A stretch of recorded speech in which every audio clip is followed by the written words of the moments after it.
invited, dear listener, to come along on a strange new journey, an adventure into an exciting realm of fantasy, science fiction, movies, comic books, role-playing games, and more as the nerdy photographer dives deep into the search for what makes him so nerdy. Join us for Nerd Quests.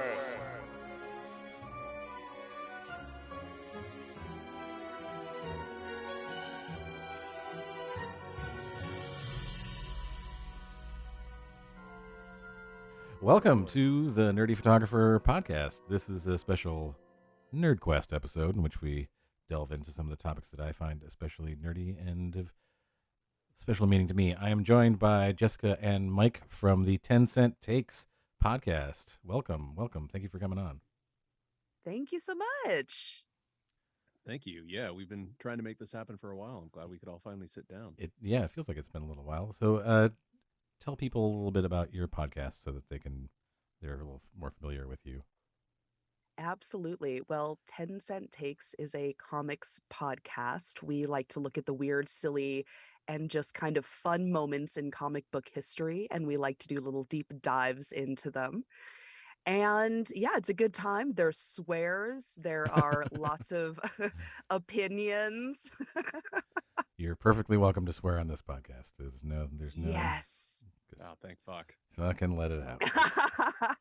Music to my ears. Yeah, which is especially good because we're talking about X-Men today. It was like when I was a kid, and I started collecting comic books. The first title that I started actually like collecting and felt a connection with was the X-Men, and I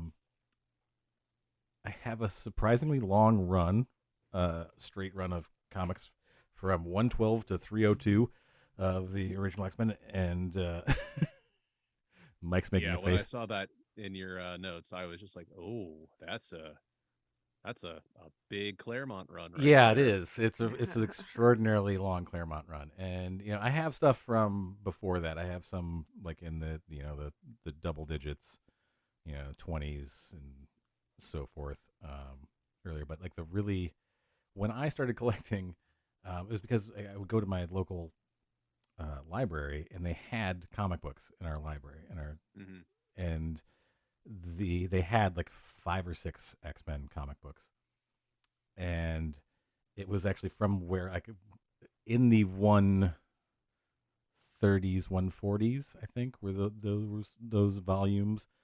It was the Murder World series with the Doom and what's Arcade, right? Yeah, an Arcade. Yeah, like that series of and like for some reason that I really connected with that, and then as I started collecting, and it was obviously later on in time than that. I'm not that old, where I started collecting from that point, and then like also going backwards and trying to like pick up as much as I could from there.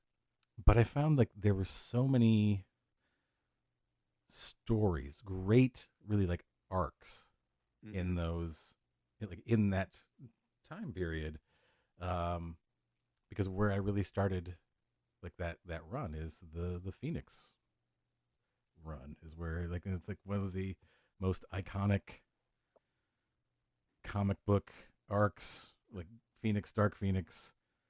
Yeah. I mean, that arc is really when I feel the X-Men also went from just kind of like a standard sort of superhero comic in Marvel to being this. It incorporated a lot of space opera elements where it's like, oh, Cyclops' dad is alive and leads a group of space pirates called the Starjammers. And there's the Shi'ar Empire. And, and the Phoenix is this cosmic entity, and the X-Men are put on trial with the Phoenix. And, There's... and then Professor X winds up hooking up with the queen of the Shi'ar. Like, Professor X always hooking up with somebody. Like, he's always got some lady love going on. Yeah, I mean, Listen, it's clear that Professor X can fuck. Yes. Okay. I mean, Like, he's obviously the legs don't work but it's not saying everything's dead below the waist. That's all I'm saying. Only sometimes they don't work. Yes. That's the thing. Yeah, well, didn't Liliandro like fix his legs at some point? Yeah. That was one of the first issues that I ever really remember reading was so my parents would go to Costco Price Club back then, and they would sell like 20 packs of Marvel Comics and DC Comics. And one of the first ones was Professor X. He's walking around and he's got like this circuitry stuff, and I was like, "What is going on?" I thought he couldn't walk. I thought and he couldn't walk. They either fixed him or they gave him a new body. I don't know. But I mean, like the other thing is that his original origin is that he had some psychic battle with the Shadow King. Yes. And that's what left him a paraplegic. And I'm like, how? What? Yes. Like, it's really okay. Like we're getting into a lot of things that I had in mind when we were talking about this. And like you're talking about, like this sort of space opera element to it. But there's a lot of things in that whole run, like where it's not just science fiction. You've got like high fantasy, like story arcs. You've got like it went. I think at that point, like what you're saying, it went from being kind of this story about a group of mutants, and even at that point, we were in the second class.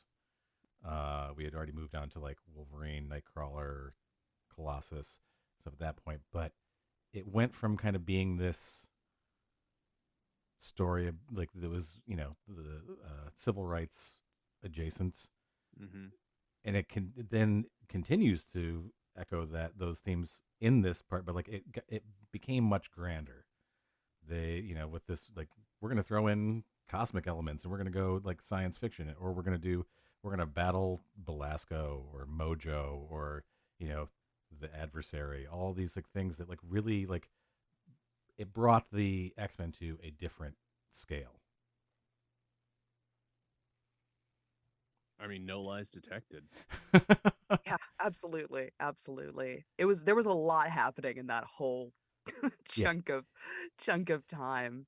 But yeah, it's and I honestly, as a growing young boy, the Hellfire Club like series there at the beginning there, like it was just that was a weird time, like, to collect comic books.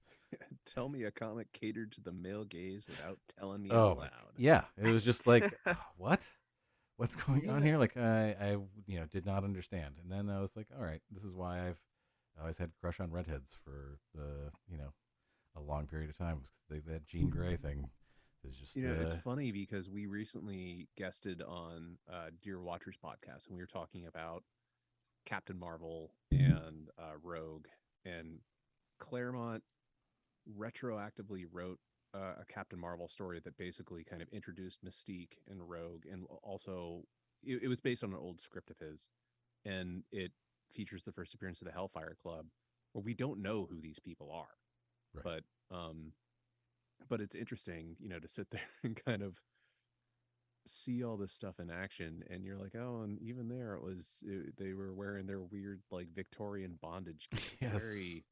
Yes. Lots of corsets and like thigh-high boots and not much else. Not a whole lot else. Listen, like, my queer ass isn't against that. Like, honestly. Put everyone in a corset. Like, there's a reason that I get season passes to the Dickens Fair. Okay, there is a reason. Put Wolverine in a corset. I think that was the one thing that we were missing. Yes. That should have happened. I agree. Can you imagine how snatched and then yeah. What is like 4'6" little ass and like a corset and some boots, like he's so tiny, and then he cleared angry. 5 feet with the high heels. Yeah, he might get him some of those Celine like high heels. And maybe... Celine is one of my favorite villains, and we're going to talk about. She's the most awesome villain of all time in my opinion. Like one like the best. Okay. So like there's all that like Hellfire Club stuff, and then you get really into like the Claremont years, like where it becomes like more like. You talk about male gaze when he starts like the drawings of people like in the 80s and 90s, and we get into all sorts. We've talked about that a number of times on our show. Yeah, this is I'm nodding my head enthusiastically because this is a road we have traveled down quite often. And I think that honestly, I don't know if I'm being honest with myself. I wasn't really paying attention that much at that point. Like, I think it gives both the unrealistic body issues to both men and women, whoever, like just like who has like 18 abs. Yes, this is my problem. This is always my problem. Yeah, like every guy has like a like 60-inch chest, a 5-inch waist, and 18 abs. See, and what you said was, I didn't even think about it. And Right. that's why it's so damn insidious. Yeah. That's why it's so insidious, because it's just, it exists, and where we just get used to the idea that like, oh yeah, that could totally happen. And then they go ahead and airbrush everyone else. And then it looks like people can have 18 abs in real life, and they cannot. Yeah. I mean, I think it They should not. gave me probably gave me body issues, but I'm thinking about like the difference between like that start of this run, like in the early 100s of the X-Men, where they still look like real people for the most part, and maybe they're a little jacked. Right. And then we get into, I don't know, maybe we're getting around like issue 200. We're getting towards like Trial of Magneto, and like we're like after that we start to like go off of the the cliff into, they no longer look like realistically like human beings anymore. So right around that time was when you had a number of artists who they were like superstar artists of the era. You had like Mark Silvestri, you had Whilce Pistachio, you had Jim Lee, you had Rob Liefeld. They were all artists who became celebrities in the industry, and they all had these very defined styles. And as time went on and their styles evolved, it became, for lack of a better term, it became hyper stylized. And I mean, like, yeah, Jim Lee's figures, like, they're incredibly unrealistic in terms of athleticism, but they have that bit of realism to it because he has a medical background. He, I think that's part of why his art was so good, was he was able to blend that incredibly detailed knowledge of anatomy with a very artistic and dynamic style. And Rob Liefeld, on the other hand, not so much. Robbie Lie, not great. Yeah. There's an issue of, I think, New Mutants during the Extinction Agenda where you see, I think it's Jubilee or Boom Boom, I can't remember which one. It's Jubilee. It's Jubilee, yeah, but she's running towards the camera, and you realize that he has drawn 2 left feet on the character. But is anybody looking at the feet on a Rob Liefeld character of any kind? Because I mean, that's not really what he like draws your attention to on anything. That's the thing, though, is that he, like, her foot is in the foreground, and it's like, like of the camera shot, and then you realize in the back that it's like the other foot in the back is facing the same way. It's funny that you bring up camera angles, because I mean, for me as a photographer, I feel like I was very informed.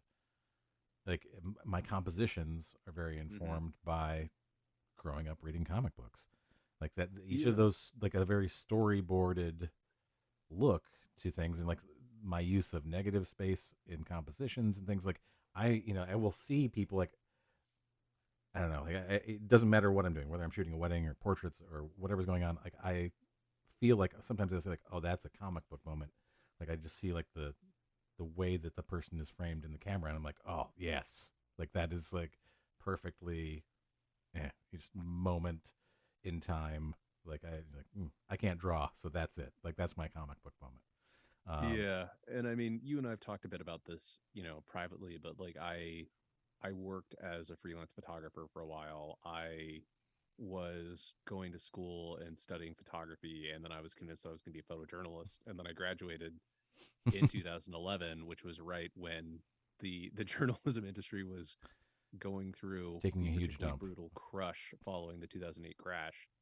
And I mean, like I'm very much the same way, where I would look at movies, I would look at comic books, and I would sit there and study how they did their shots, for lack of a better term. Yeah, I mean, it's I tell people when they want to learn lighting and composition, like read a comic book, watch movies, like just watch how it's lit. Like don't, like, not saying copy it, but like the more that you kind of like study it and how it's done, especially in like comics, because it's really a choice.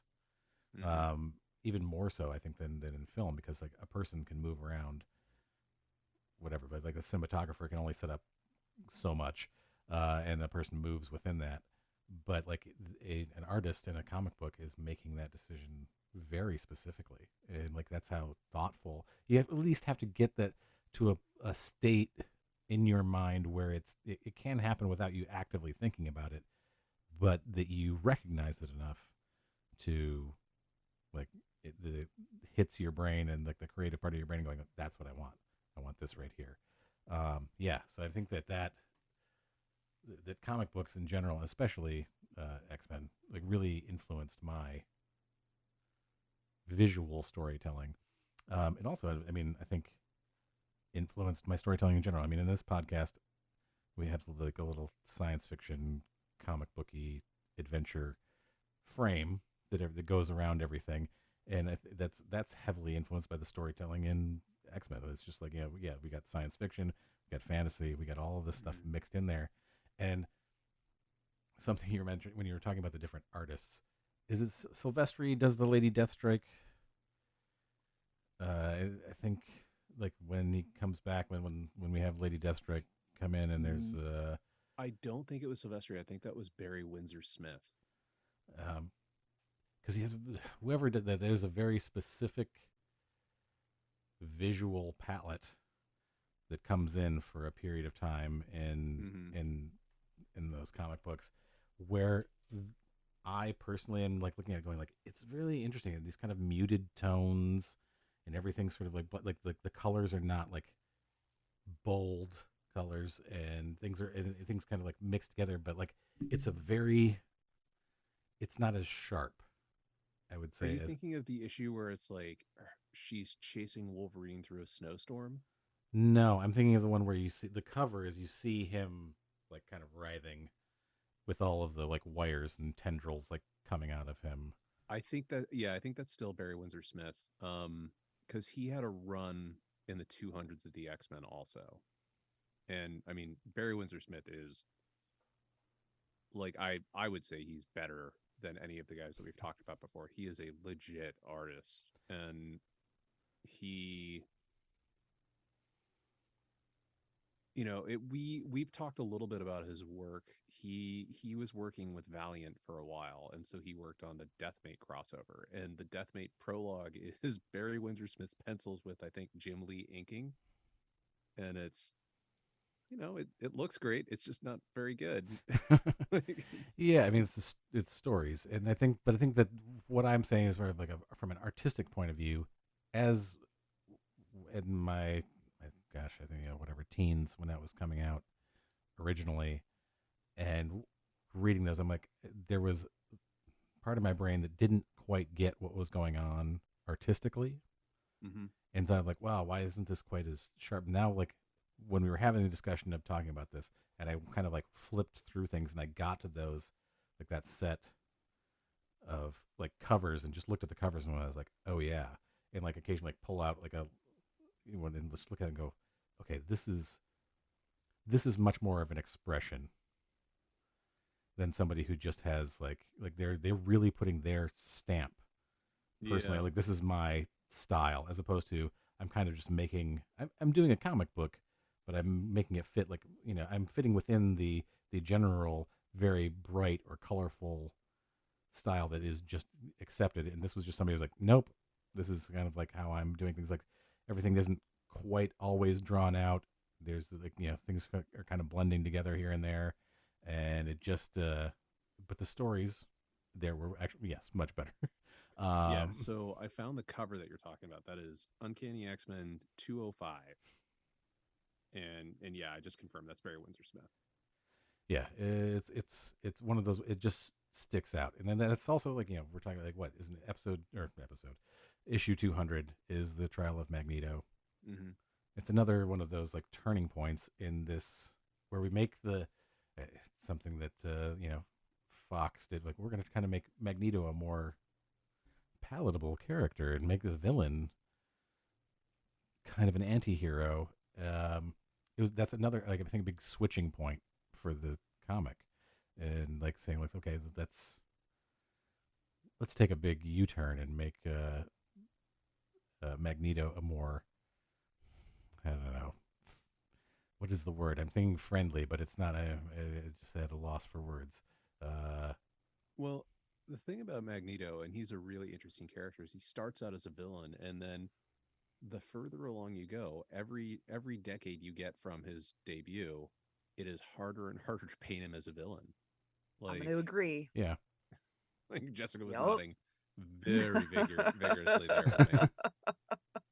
Because we've talked about this before too, and it's like, oh, I don't know, man. Like, he was pretty oppressed for a while, and like he's got a lot of trauma. There's a Yeah. fucking fuck ton of trauma. Ah, Yeah. I mean, he was in a, concentration camp.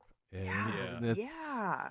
it's sort of Yeah. I was just having a we recorded an episode about Sean Connery and like with the Spy Hards guys, like someone who I personally like enjoyed his oeuvre, and we were talking about how he turned down Lord of the Rings.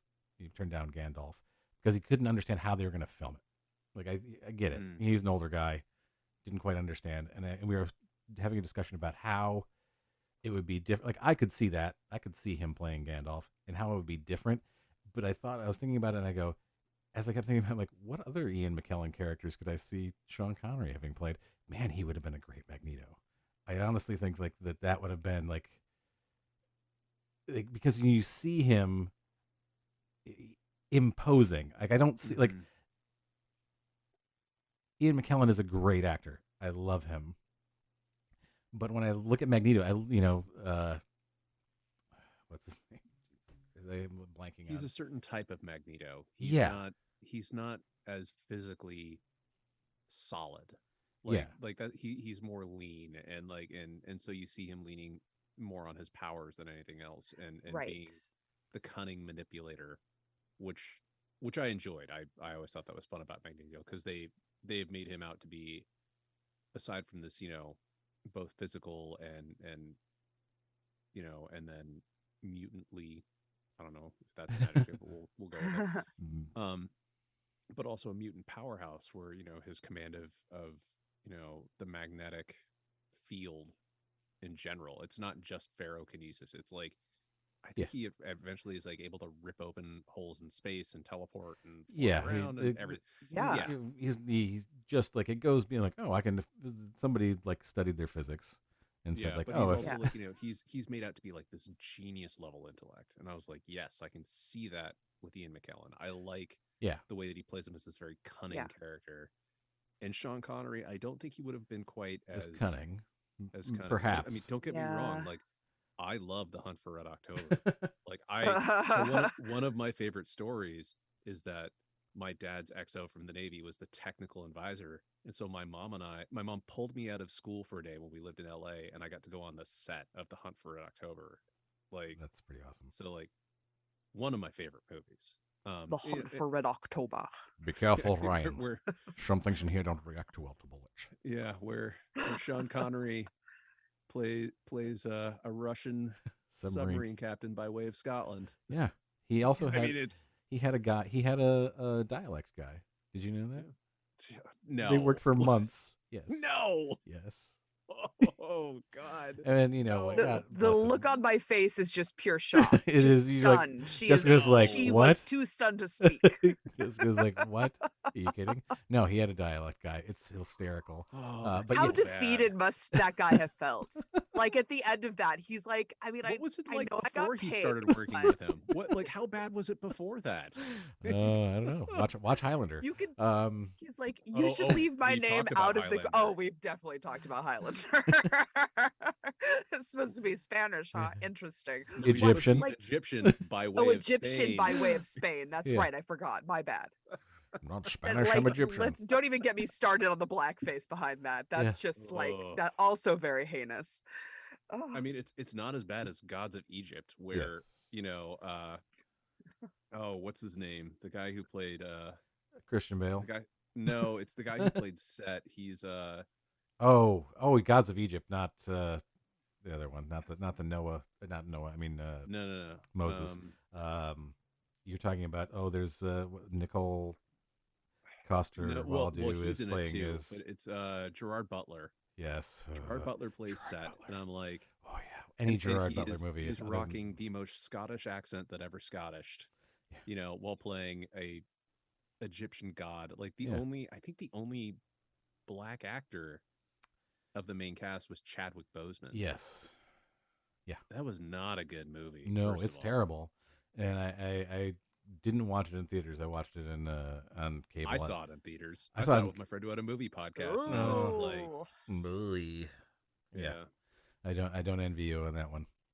Yeah, but getting back to the point was like I like thinking of there are definitely so many sides to Magneto. hmm Like I see like that there's the Ian McKellen side, and then there's the Sean Connery side. Like I could see you going in that direction. I could see like yeah. this And I big mean, like imposing louder like hey go fuck well, yourself. yeah. And then there was Michael Fassbender as him, Yeah, which I thought I think that's I a really actually good balance.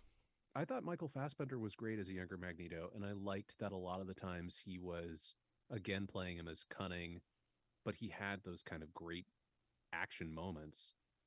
Um, but I liked how he also used his powers in smaller ways, where he has that fight scene in First Class in the bar Yeah, with the reform or the former Nazis, not reformed Nazis, um, where and he basically he he does it in very small ways where he throws the knife around and then doesn't he make one of them shoot himself with the gun or something or yes, I think so. yeah, Yeah, but but anyway, it's a more it's not just I don't know. I think that that sort of reflects what happened in the comics too. They sort of become more inventive with his yeah, powers because at first it's just like okay, how many times have we seen him like use some girders to wrap some people up? Like in that, for a long time in the comics, it's like what's Magneto doing? Well, he's taking some metal and he's wrapping it around somebody and squeezing them with it. Like that's because he's the mhm, master of magnetism. But I think in this run, like you start to see more creativity with a lot of like with the villains, like you're saying, like Celine. Celine, I think, is one of the most amazing villains, an energy vampire. Like as much as Colin Robinson on What We Do in the Shadows has made energy vampires a little bit more of a yeah, thing. Like Celine was like, just I'm gonna actually turn you to dust. yeah. I'm gonna just drain the entire life out of you, Oh, which I thought was such a frightening. Like that's a power that someone could, and she was, millennia old, and just like that's a frightening villain. Like there are other villains where it's like, oh, they've got powers, but that's like a supremely like so scary thing. Just you touch me and like I'm dead. There's nothing left. one of my favorite issues is X-Men 190, and it's like a 2-issue arc, and what it is Kulan Gath Yes. from Yes. Conan Yep. comes in and transforms Manhattan Island. all of Manhattan Island into basically the Hyborian Age Yep. from Conan, and he reveals that Selene is an old nemesis of his from the Hyborian Age. That is one of my favorite issues. I love Conan so much, All right. Well, and You know, couldn't happen to a better part of the country. I'm just saying. yeah, and he like turns like the only person who's like not affected is Peter Parker, and he melds yeah, Professor he X and Gollum, that's Caliban together. yeah, Same character. Um, yeah, yeah, and it's really yeah. I love that. I was gonna bring that up. That's one of my like when I said like they go into like high fantasy stuff, hmm and they come out. How do they come out of that? Nimrod. Like we're gonna go right from like Conan crossover into like like future tech robot hmm killer, and that goes right into I think like right after that because we have Rachel Pryor. Summers shows up. Days of Future Past. It's a little bit later. That's in She shows up, but no, she shows up no around wait that no period of no time when she Nimrod was shows before up. that. That's right. Hold on, I have to think about this now because Days of Future Past was like 140. Yes, 140A's late 140s. It's the only in that entire run of comics, those are the only ones I don't have the originals of. Is Days I of do. Future. That's one of the few that I actually own. Yeah, that's like what's missing from that run of X-Men is just those issues. Um, which is funny because when we were talking beforehand about like collecting, my brother also like had a few X-Men comics when I first started collecting, and he was like, "Oh, you're just doing it because I like X-Men," and I'm like, "No." And now, 30 something years later, he was like, "Oh, can I get you anything for your birthday?" And I was like, "You know what? I have this huge collection of X-Men comics. I'm like, the only ones that I'm missing are Days of Future Past." And he's like, "Oh, you know what? I'll get that for you." I was like, Nice. "Thank you. I really appreciate it." And it's the, like edition where they just like reprint. And I was like, Mhm. "Yeah, that's not what I was asking for, but thanks anyway." The thought was there, I guess. Yeah, the thought was Mhm. there. The thought was there. He did And, somewhat misunderstand the assignment, but yeah, he did not understand the assignment. Because I already owned the just the collected edition I already owned. I could have been clearer. It's not entirely his fault.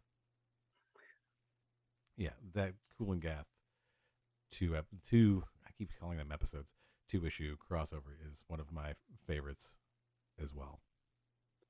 Yeah, and I mean a lot of the really iconic storylines from that era are very short runs. Like Days of Future Past is also only 2 issues. Right, and Like, it's incredible.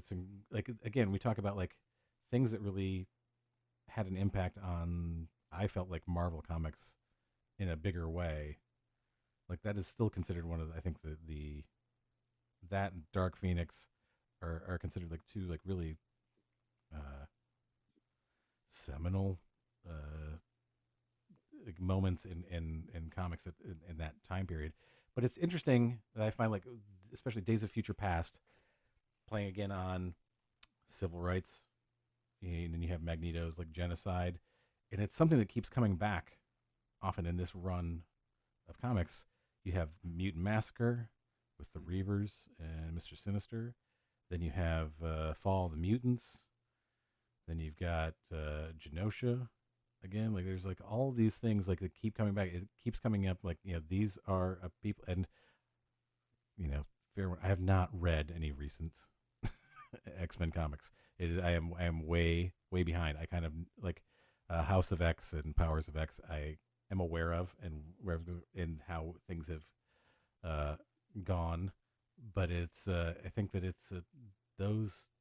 I think they found really good ways, and someone who's reading those stories during a formative period of my life, it really opened your eyes to seeing how oppressed or marginalized groups of people are treated. And for a young, cis, white, hetero male in the Midwest, I think it's part of what, like, reading those types of stories is what led me to being a much more open-minded person in life. Well, and it's a good thing that you understood the allegory. You know what I mean? Because I feel like, there's a lot to be gained from that, but there's a lot also lost in translation if you don't understand how to critically read. And I feel like that's not necessarily taught everywhere, and it's not a skill necessarily that we give our students in this country a lot of the time. We really just teach by rote. Yeah, memorize it. I think that's one Yep. of the, like, you know, I feel lucky in the teachers that I had and my parents, and like expecting you to like critically think about whatever it was you were consuming, and not just take it for what it is. And yeah, sure, there are things that are just entertainment, but like what is looking deeper into these things. I think that it's one of the reasons that this series, like that this title, means so much to me after decades, and why I will probably never sell any of those, is just because it's like I am emotionally attached to those stories, and it's really funny. As I was going through them, I have lots of other comics, but those, and there's some that I will never part with, like the first appearance of Doctor Strange or the Silver Surfer #3. I think is the one that you asked, like, what's your like most valuable? Like you get asked on Twitter, like what your most valuable. No, Well, I think it was our most I said or rarest. I think it was rarest. the rarest, like the hardest to find. Hardest to find. Yeah. We don't we're not spectales. We tend not to talk about how much it costs. High value grails and things like that, but we talk a lot about the comics that bring people joy. That Yeah. that We're particular- dollar bin goblins. Yeah. Yes, but that's where Honestly. I found all of this stuff. There's a lot of this stuff, and like with the exception of that Silver Surfer, was like because I think I spent $20 on it back in the late '80s or early '90s. But that was just because like I loved that cover of Mephisto, like that just the the Silver Surfer flying straight at Mephisto, and it's just like, yeah, this is awesome. I just want it for that. But it has developed, and it's not about the value of that comic, which I know is worth money, but like emotionally to me, Yeah. it has such value to it, and because like there are other comics like that I have, but like that all of those actual X-Men comics, like those are my children. Like they just feel like I'm connected to them because those stories mean so much to me. I mean, you get into, I don't know, like people ask me who my favorite superhero is now. Like when I tell them I love X-Men, they think it's it's gonna be Wolverine or something like that. But like Green Lantern was one of my is always been one of my favorites because of the power that he has is based on his will power. That is why that's how he he's only as good as his will. But I always found that like Longshot was for no particular reason was a favorite because he makes his own luck. Like it's I have talked about Longshot a few times on the show. He is without a doubt one of my absolute favorite characters. Like Jessica's had to listen to me wax about him. Had to. Well, it was a pleasure. Well, Mojo World is so interesting to me. Yeah. Like Major Domo and like Spiral and like all those characters. I had a friend who actually did a theater show that had Spiral. Is such a tragic character too, because like she's Rita Ricochet, this stunt woman actress who originally falls in love with Longshot, and then Mojo like kidnaps her and transforms her against her will. And these days reading it, it's like, oh, that's very much an allegory for rape too. Yeah. There's so much depth to a lot of these stories, and the thing is that when you're a kid reading it, you don't necessarily connect with it that way, but it lays the groundwork, and then you go back and read it as an adult, and assuming you have any amount of empathy, right, you're able to sit there and connect the dots now. I think another similar story to that is Ilyana Rasputin when she's like kidnapped by Belasco and gone and like comes back and you're like, what was he doing to her? Yeah. Like what was going on? Like this little Russian girl, like who comes back and is like, she is one of my favorite like X-Men adjacent or, part of characters like, yeah, because again, you have this sort of like morphing of with her powers. You have this sort of like fantastical, like sword and sorcery, literally sword and sorcery, character. But yeah, she's literally been through hell. This is like the stories that finding that empathy and like I went back and reread a lot of that stuff.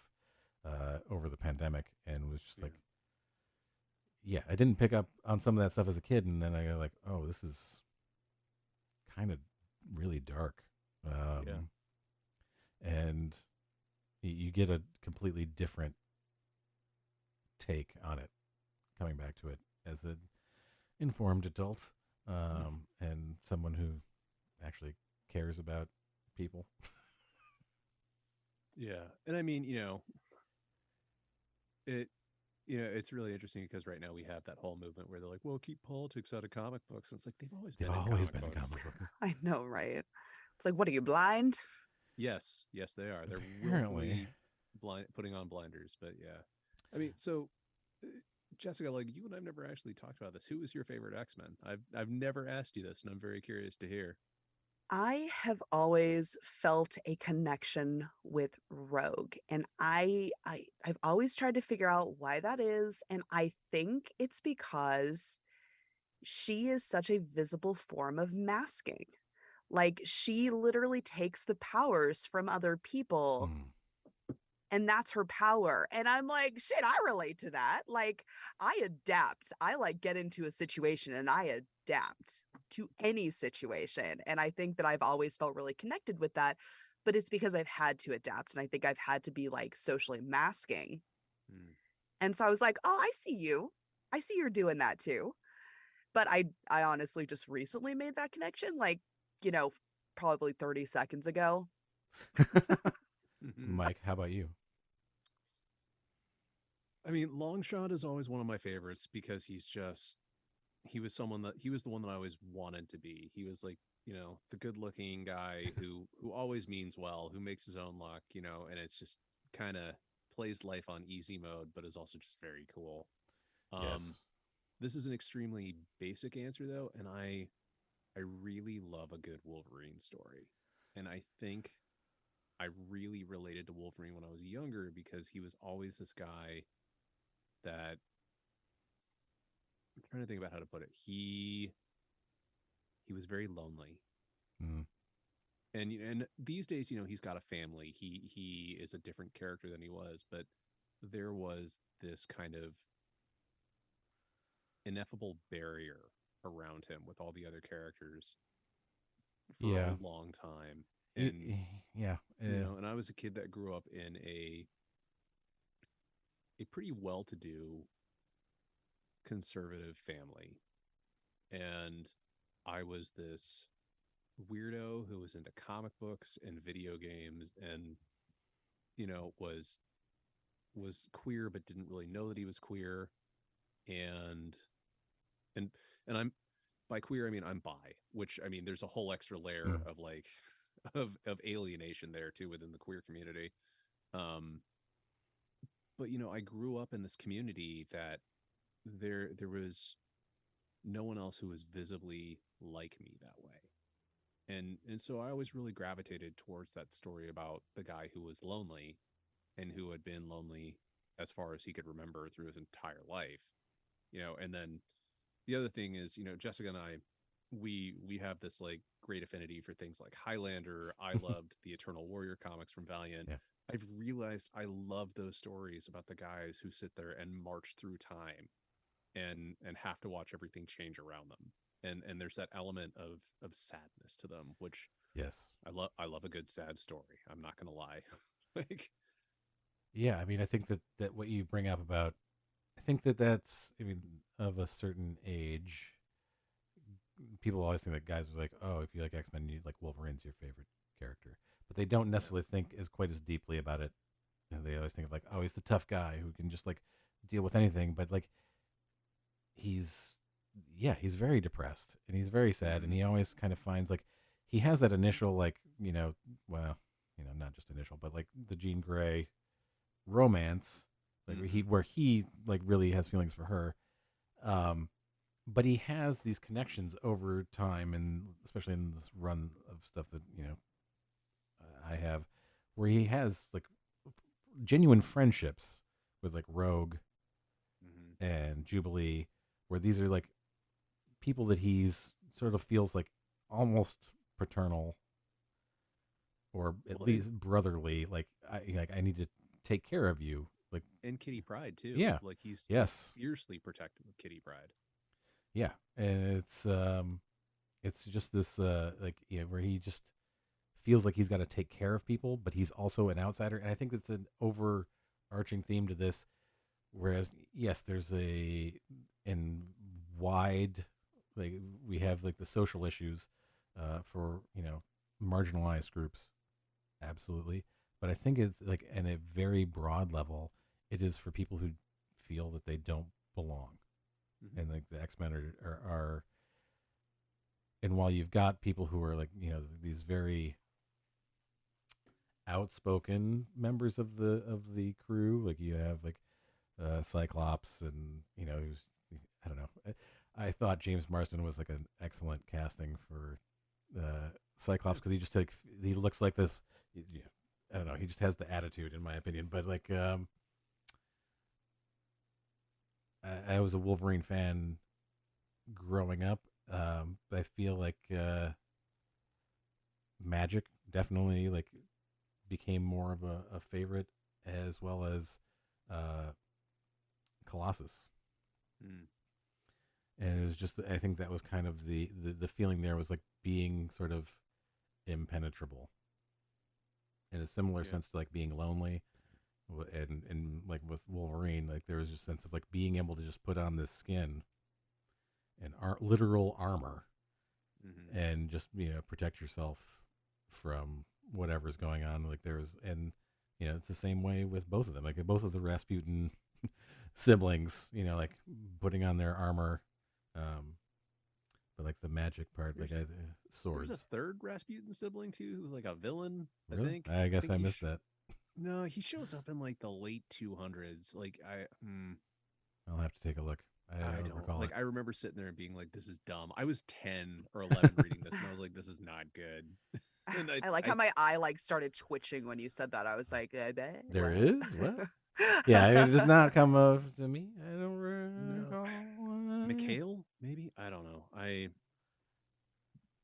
not. I think they brought him back. I think because the nice thing about Russia these days is that all of media has no problem making them villains again. And right. So Russia is very problematic right now during the current era of X-Men, and I think one of the Rasputin siblings is back.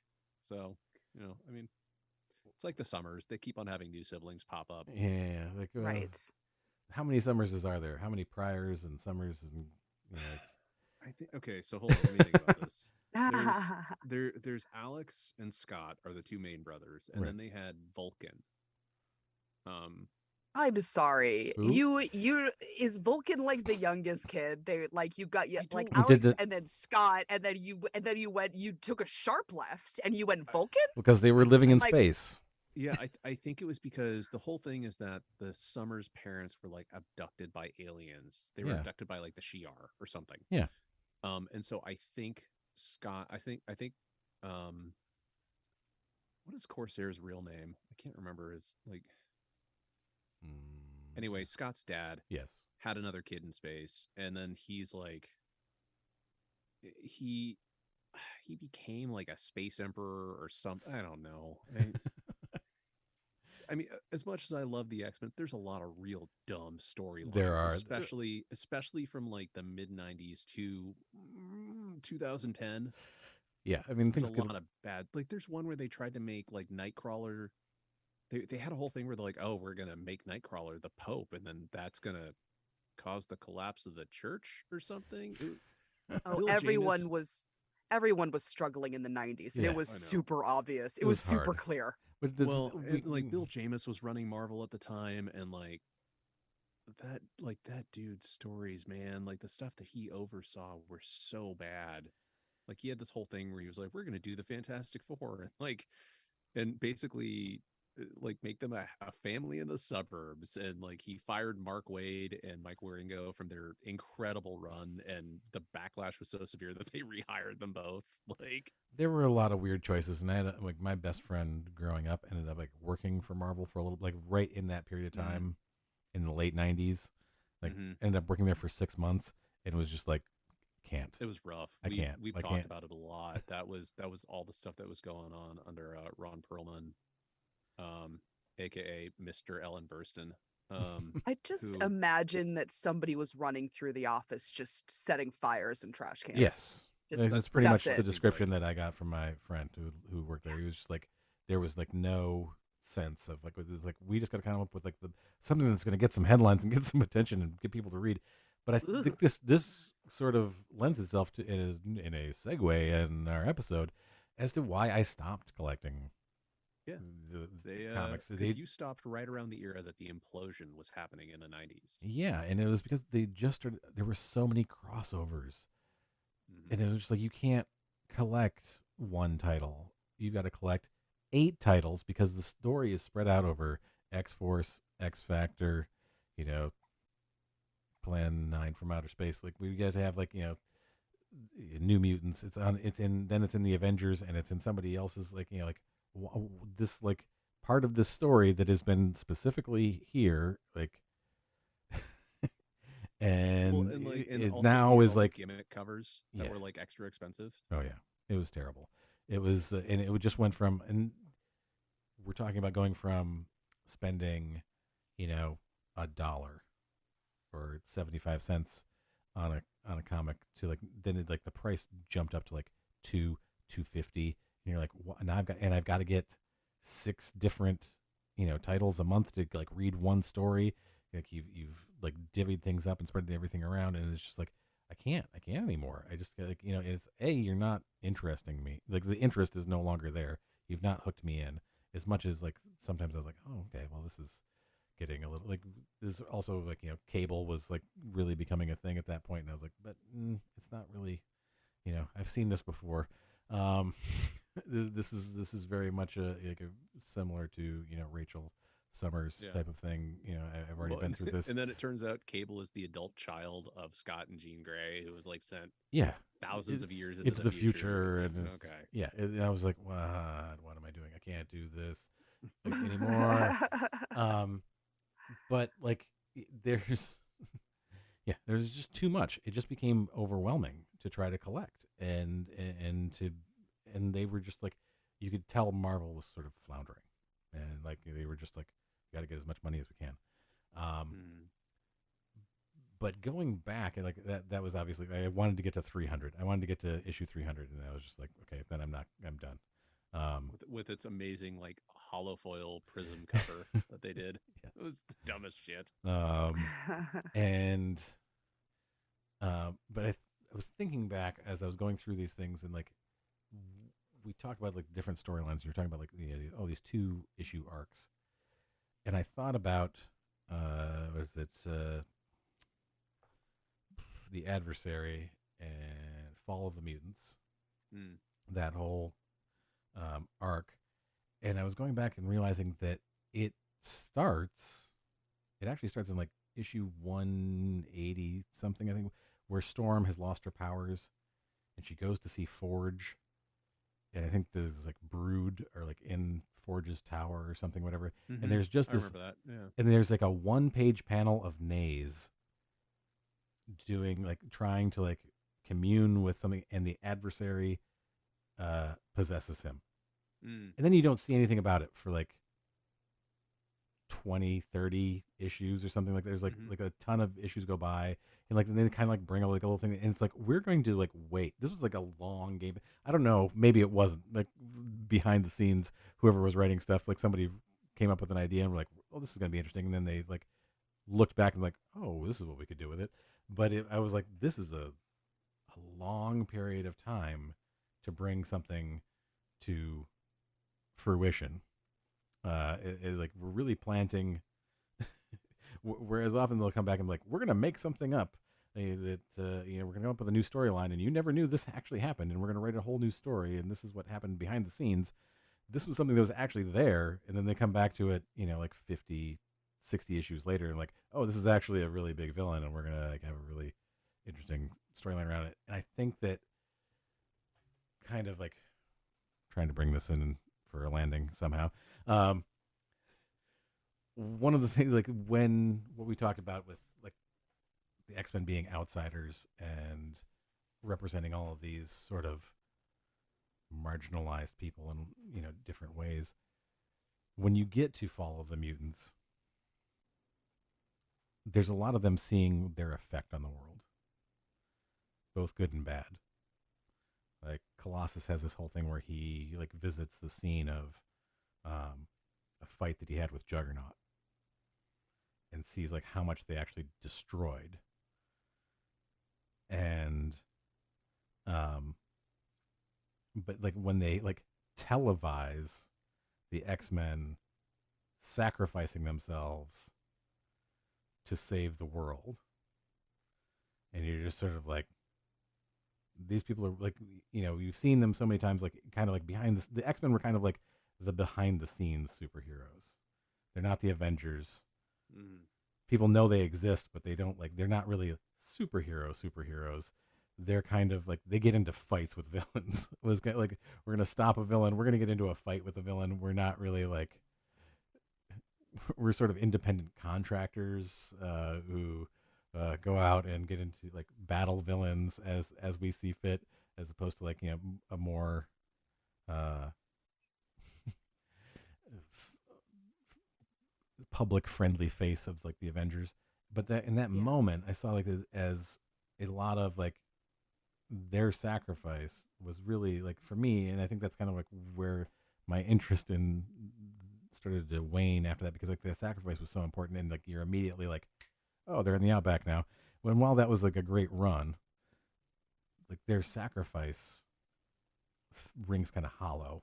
I mean, obviously they didn't know that they were going to be saved, but at the same time, it's like this wonderful moment of them, like these people who were not treated well, not applauded as heroes, and not do like they're not treated well ever um, throughout history. Even in their future, they're like hunted down and murdered. Um, Sacrifice their own lives to save the world. Like in a we know we're going to die. This isn't like we're going to fight and possibly lose. Like we know we're dying. Like this is, and I thought it was such a beautiful storytelling moment, um, where like we said earlier, if you have any empathy for like people who are like mistreated, like that, you overcome that to like I'm gonna save everybody, even the people who hate me. Yeah. I mean, there are parallels like that throughout history. Like if you look at, World War II with the people from the Japanese internment camps who were brought into, they were enlisted, or uh the Wind Talkers, the Navajo uh code breakers, and people who use the Navajo language to prevent the other side from actually like figuring out what was going on from us. And I mean, the Tuskegee, I think that's how you say it, the Tuskegee Airmen, like Yeah. all of these oppressed minorities were fighting on our side. Yeah. Well, even now, I mean, we have all of the police brutality that is Hmm. targeting Black people, people of color. And those are the same people that are standing up and leading the fight. Right. It fascinating Yeah. that we ask the same people who are oppressed to really take the lead in all of these different situations, because if they don't, very truly nobody else will, because it doesn't affect the rest of us, huh? Right. The people who can sort of like skate by without having to like dip their feet into it and get involved. Yeah, I think that that's like for me as a comic book collector, where that sort of like is the circle of I don't know, social justice, or just that sort of arc of things. Like it really comes full circle at that point, like where they fought against various types of oppression, and like that we've seen in like Days of Future Past shows like a future world where like they're hunted and killed, but like they don't actually, like the real X-Men don't have to deal with it. Like there's just sort of this like, oh, isn't this a fun little trip to the future where things are terrible? Um, but in this instance, we like they know, and they do it anyway, and I think that that's what makes makes them heroic and something to strive to be like. Shouldn't we all trying to like help everybody else, um, even if it doesn't suit our own best interests? Yeah, The faces we that I'm getting are really great. I'm just like waving my hands around like blah, blah, blah. well, I mean, so one of our recent episodes we talked about the Star Trek and X-Men crossovers. Yeah. And um the first one is, it's fine. It's nothing amazing. But there's a really nice moment at the end where Cyclops is talking with Captain Kirk, and he says, we've been to a number of possible futures, and it's really nice to be in one where where it feels like it's a better tomorrow, where things are good for people. And it was like, oh, that's a nice moment. Yeah. Yeah, and you know, it just dawned on me. I don't know why, but like, what a big moment it was to make Storm the leader of this. Mm. Like, Yeah. and you know, like when she didn't have her powers, like the you know, making a you know, woman of color like the leader of this superhero group. You know, at a time when she was like, you know, I can't even do the thing that I normally do. Which, I mean, don't even get me started on let's just take away Storm's powers Yeah. as a freaking plot tool because, yeah, another allegory for taking away women's powers. Cool. Yeah. But Yeah, and then Well, and then there was the bit where she got into, she was down with the yeah, Morlocks and she fights at one point, Callisto. and yeah, and there's that whole bit where it's like it's a literal knife fight Yeah, in the sewers, and it's great. yeah, And basically the whole thing is that Callisto is one of the greatest knife fighters around, and Storm fucks her up. yeah. Like I loved that. And also, I'm sorry, but Punk Mohawk Storm is still Is yes, beautiful. the yes. greatest outfit. She's beautiful. She is the I best. found a patch of that the other day. I will be buying that patch. It will be going on my nerd jacket. Yeah, she's awesome. Like leather vest, leather jacket, Mohawk Storm is like, you know, that's honestly who I think of when someone says Storm to me. Like that's the visual that I still have in my head. From Well, that. and that happened, I think, also in another one of my favorite issues, which is the wedding of Wolverine. It was like it was during that story. She was in Japan, I think, and she met, was it Yuriko, the Yes. ninja that was hanging out with Wolverine on and off. Yes, I believe so. Yeah. And then Storm winds up, like, I think getting her haircut, and then Kitty Pryde sees her at the wedding, and everyone's Yes. like, "Wow, you got a haircut!" And Kitty Pryde's like real mad about it. Yes. Yes. I remember I am flashing back to the scenes of like the sliding doors because like they're coming through the doors Mm-hmm. and like Kitty seeing her and just being like, like anime face, like being mad about her cutting her hair. Yeah, it's there's so many stories, and I feel like we it's gone in such a weird direction for me. Like, you know, like seeing where things have gone since I stopped collecting comics, and I have this. I like to joke that I've somehow managed to collect all of the comics that Marvel has decided to base films off of. Yeah, I was recently going through all this stuff and found, like, you know, the Legion stuff where we talk about the Shadow King and Amal Farouk, and it was not actually the Shadow King. Like, Shadow King was possessing him, and, like, you know, getting more of that story. Like when my wife and I were watching Legion, and she's like, "What's going on here?" And I'm like, "Well, it's different than the comics, but I actually like here. Like, let me pull out these, you know, 6 issues where this actually happens." But then, like, I found what I think is going to be the Kang basis for Kang recently as well. But like going through like all the X-Men stuff and be like, okay, you know, like this Dark Phoenix thing is terrible. The movie was awful. And I seriously hope we get a wonderful representation of that. And like the Sebastian Stan and not Sebastian Stan. Sorry. The Black King, Sebastian Shaw. Yes. Also with an S. The same number of letters. That's what my brain was just like, no, that sounds right. But like the way that Sebastian Shaw is used in First Class and the way that Emma Frost are used in First Class, I'm kind of like, I want this to be different. I want this to be, I don't need them to be in their Victorian stripper garb, but I want it to be more, I want it to be the club. I want it to be like this group of people who are, you know, ne'er-do-wells. For the record, I do need that. don't get it twisted. I need that. You need that. So please, let's get it in there. Yeah, sure. Okay, that's fine. Yeah, and but that's another character who went from being the villain to running the X-Men, Emma Frost. When you know, like we had another heel turn.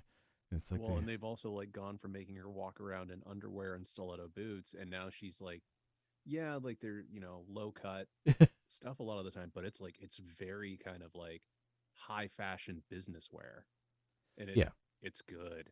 It's really good. I saw that. I've like seen like panels from that. And I'm like, I appreciate that change in her dress, but like I think that there's something to be said like for that those storylines like that they choose to like adapt into films. Logan, or not Logan, the Wolverine movie. Like I have that 4-issue run, um, where Garbage movie though. so terrible.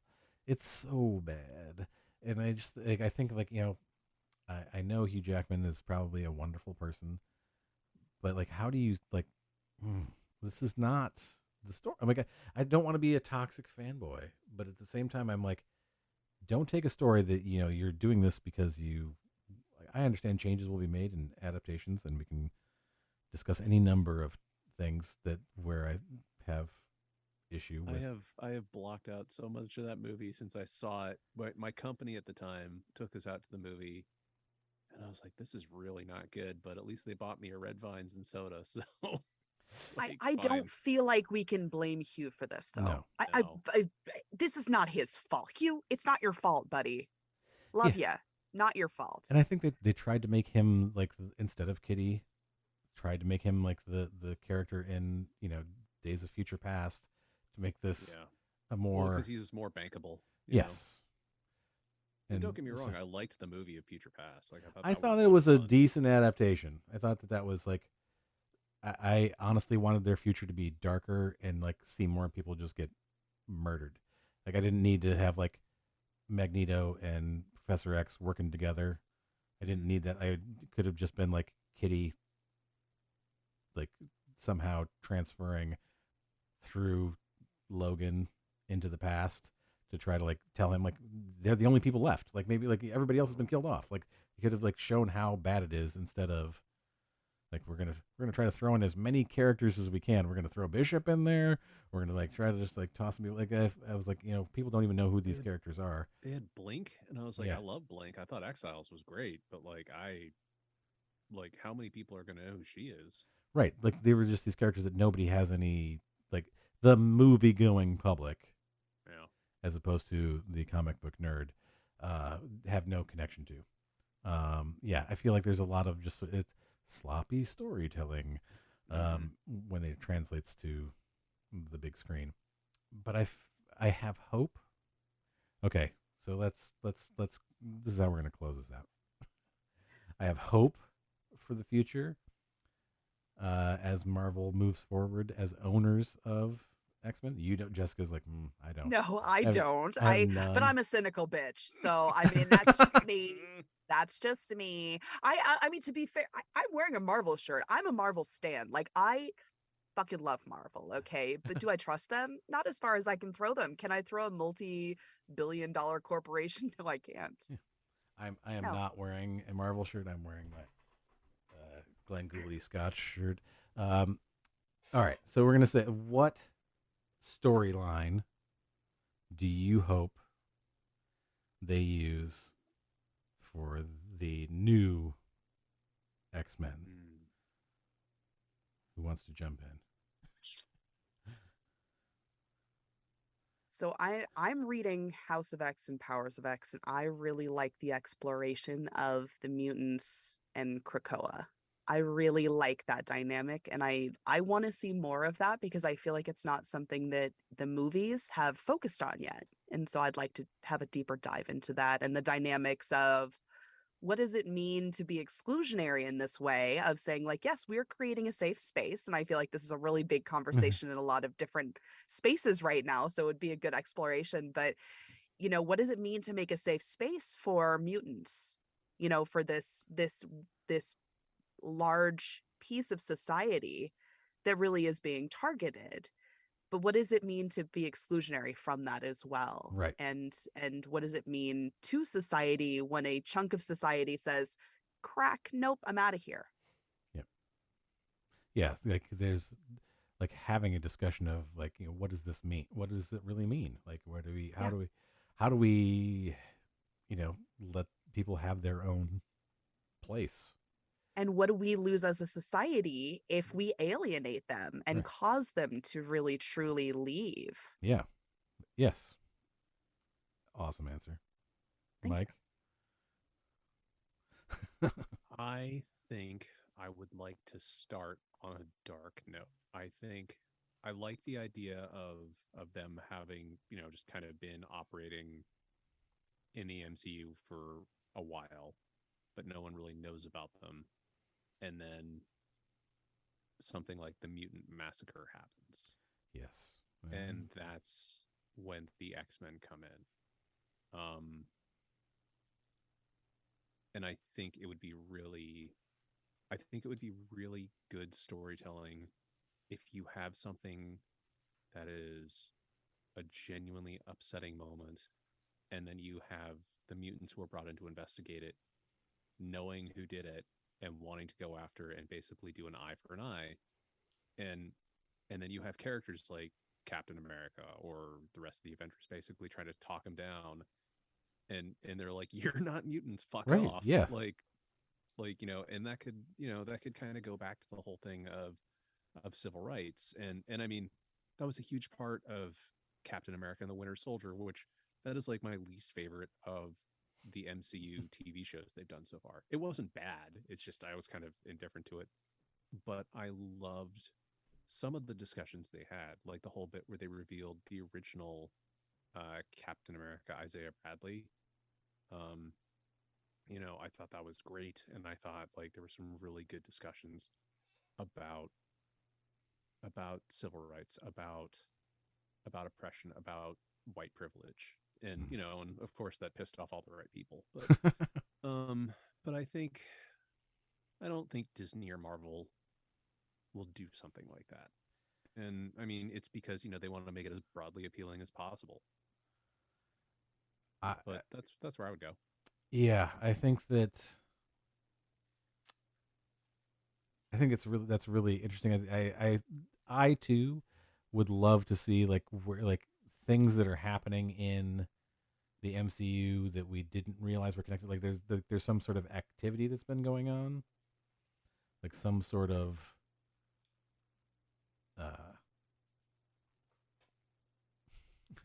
like there have been some sort of like murders or whatever it is, like where we then find out that mutants and the X-Men have been in some way involved when they're finally introduced. I would love for it to be Mutant Massacre.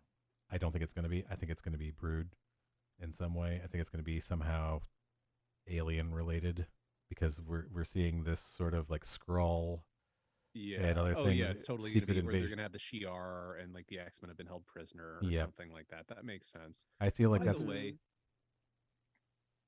who here is excited for an Aliens Brood event in the comic books now that Marvel owns everything? Like, I think it's really bad that Marvel owns all of this stuff now, like, or Disney, has acquired all this stuff from Fox. But at the same time, I'm like, I cannot wait to see Wolverine go up against a Predator, or basically the Brood and the Xenomorphs to wind up like merging together into like some super threat.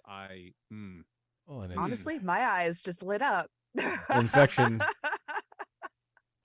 Or you can somehow just become a xenomorph, like inhaled becoming, and then you become a xenomorph somehow. Like all I saw was like Wolverine against the wall with like Sigourney Weavered. Oh, and he's like and he snicked like through the other head that's come out. Like he like middle finger snicked like through the alien head. There was like at one point there was like the Brood infected Ghost Rider, and I was like, it's a great image. I'm like, this is the dumbest shit, but like, all right, whatever. Yeah, that's a Ghost Rider. That's a whole other episode of the podcast. Well, and I mean, like, that's the thing is like the next thing that they're really gonna do, and they haven't really talked about much, is they're gonna do kind of like the dark supernatural stuff, because they've got Blade coming, they've had Moon Knight, yeah, they've got Ghost Rider coming, like Robbie Reyes, I think. Yeah, I don't know, but like that's a Midnight Suns. I think is like that. That's Well, probably what's going to happen. yeah, because they've got the video game coming out soon. Um, which it's funny because I can talk about this a little bit now, but like I used to work for 2K Games, and I remember talking with someone, and they were like giving me the character roster, and this was years ago. And I was like, "Oh wait, are we making a Midnight Suns game?" And they sat there and looked at me, and I went, "Hi, I'm a comic book nerd. What do you want from me?" Yeah, you just have it like, oh, that's what you're doing. Okay, all right, I It was get the it. mention of Lilith, and I was like, "Wait, what?" What? Who? Um, yeah, I can see that coming, but I'm just looking at the when you see there's a Secret Wars.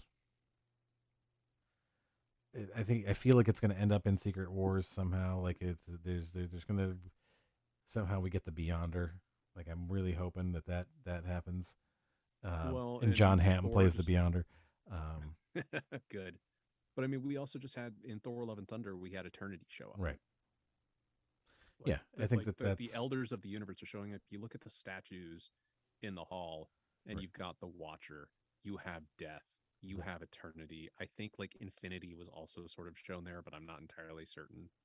Like, oh, was it Ego? Who was that weird planetoid thing that hung out? It wasn't Ego. It was the one who hung out with Quasar. The one who was like that weird disembodied kind of like floating head. You know who I'm talking about, though, right? Yeah. Yeah. And like Living Tribunal was seen in like something as well. The Living Tribunal was seen in that too, and they've referenced him in Doctor Strange. So yeah, I think there's a lot of like I have the cosmic entities, so I just have a feeling like they're gonna somehow show up. It's gonna be like Celestials. Yeah, it's gonna be Patton Oswalt's description of like the end of like when he does his filibuster rant in Parks and Rec. He talks about the Millennium Falcon rides in, and then it's another portal opens up, and like it's the Blackbird, and it's the X-Men. You're coming in to fight.